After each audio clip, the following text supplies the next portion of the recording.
सावडा धबधबा काय धबधबा हा. याचे उद्घाटन नुकतंच मी केलेलं आहे. मी सन्माननीय पालकमंत्री नितेश राणे आणि कलेक्टर साहेब यांचं अभिनंदन करतो. टुरिझम जिल्ह्यासाठी अतिशय उपयुक्त, पर्यटकांना आकर्षित करू शकेल असा धबधबा हा सावडावचा या ठिकाणी आहे.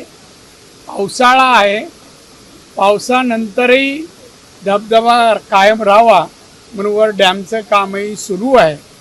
पण आमचे प्रयत्न या जिल्ह्यात अशा प्रकारे अनेक ठिकाणी नैसर्गिक संपत्तीचं प्रदर्शन टिकवता कसं येईल याचे प्रयत्न आम्ही करतो.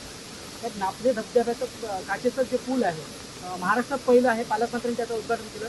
कसं चालना मिळेल पर्यटन वाढीसाठी आपल्या जिल्ह्यात? चालना मिळण्यापेक्षा लोकांना महाराष्ट्रात पहिलं आहे, मग महाराष्ट्रातले पर्यटक यावेत, ते पाहावं.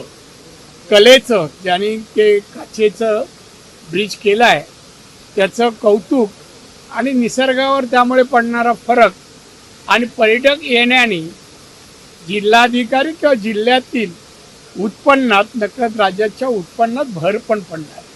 दादा, सावडाव धबधब्याच्या वरती डॅमचं काम सुरू आहे सध्या आणि सावडाव धबधबा हा वर्षाच्या 12 महिने प्रवाहित झालेला पाहायला मिळतो. मी आता सांगितलं बाबा, मी सुरुवातीलाच सांगितलं, धबधबा आता 4 महिने टिकतो, तो वर्षभर टिकावा म्हणून आमचं ब्रिजचं काम, डॅमचं काम आम्ही सुरू केलं आहे आणि ते पूर्ण झाल्यानंतर धबधबा 12 महिने राहील.